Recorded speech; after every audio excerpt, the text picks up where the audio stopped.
My name is Suresh Kochatal.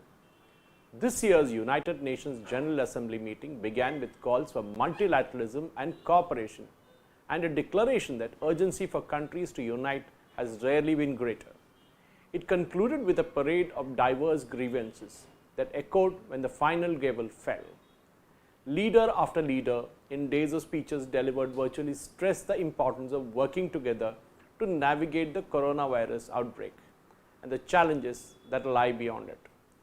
As Germany's foreign minister put it, COVID-19 shows that international cooperation is neither an ideology nor an end in itself. On the contrary, it delivers results far beyond the actual pandemic. Words, though, are not results. Though United Nations and most of its member states largely envision a multilateral world, the underlying issues and challenges that divide nations sat squarely in the spotlight, as the right of reply at the end of the closing session demonstrated vividly. One by one, they came forward, lower-level diplomats tasked with replying to leaders' speeches with intense responses. On the hot-button conflict of the moment between Armenia and Azerbaijan over the separatist enclave of Nagorno-Karabakh, diplomats from the two countries went after each other over the responsibility for the latest fighting. Bangladesh went after Myanmar over more than 7 lakh Rohingya Muslims who fled a crackdown by Myanmar's military in 2017 and are living in camps in Bangladesh, still fearful of returning home, and Myanmar responded. Iran predictably went after Israel over the speech by Prime Minister Benjamin Netanyahu, who claimed that the Islamic Republic would have enough enriched uranium in a few months for 2 nuclear bombs after it recently began exceeding limits set by itself in the 2015 nuclear deal with the world powers. An Iranian diplomat accused Israel of disregarding United Nations resolution on negotiating a 2-state solution with Palestinians and countered that Israel poses the most serious threats to the security of the states in the Middle East because of its widely reported nuclear program, which Israel has never acknowledged. The United Arab Emirates took over the floor over a dispute with Iran over 3 Iranian-occupied islands that UAE claims and Tehran's destabilizing conduct in the region, including supporting the Houthi Shiite rebels in Yemen.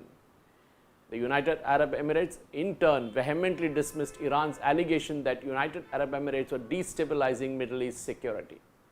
Iran again asked to reply, insisting on its claim to the islands and accusing the UAE of using starvation as a war tactic in Yemen. The UAE intervened for the second time and insisted the islands are occupied. The Yemeni diplomat then responded to the Iranian saying how dare he speak about the situation in Yemen while he is responsible for the situation. The Yemenis accused the Iran of continuing their intervention to destabilize my country by providing money, weapons, training and equipment to establish their expansionist plans across the region. While all the leaders delivered their pre-recorded speeches, the diplomats late on Tuesday spoke in person, seated behind the country's nameplate in the vast General Assembly Hall, where virus restrictions meant that only one representative of each of the 193 member nations was allowed.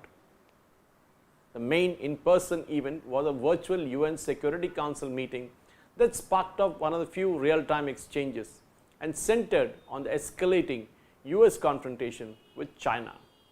The clash at the meeting was over the responsibility for the COVID-19 pandemic, which saw Russia back Beijing. But the United States-China confrontation extends to trade issues, claims South China Sea and Taiwan. China's UN mission issued a statement just before midnight on Tuesday night, protesting US Ambassador Kelly Craft's participation in an online event hosted by Taiwan on Monday. It said her remarks undermined China's sovereignty and territorial integrity. There is only one China in the world, and Taiwan is an inalienable part of China's territory, the mission from Beijing said. In his remarks opening the global gathering, UN Secretary General Antonio Guterres had painted a grim picture of the state of the world. An epochal health crisis, economic calamity, threats to human rights, and worries of a new Cold War between US and China. Guterres called for global unity, foremost to fight the pandemic, and sharply criticized the populism and nationalism as failed answers that often worsen the situation. General Assembly President Volkan Bozkır ended the 6-day meeting Tuesday night on an upbeat note, returning to the need for multilateralism and unity. The challenges facing us are enormous, but so are the possibilities of solutions, he said. By working together, we can overcome them. Thank you for watching.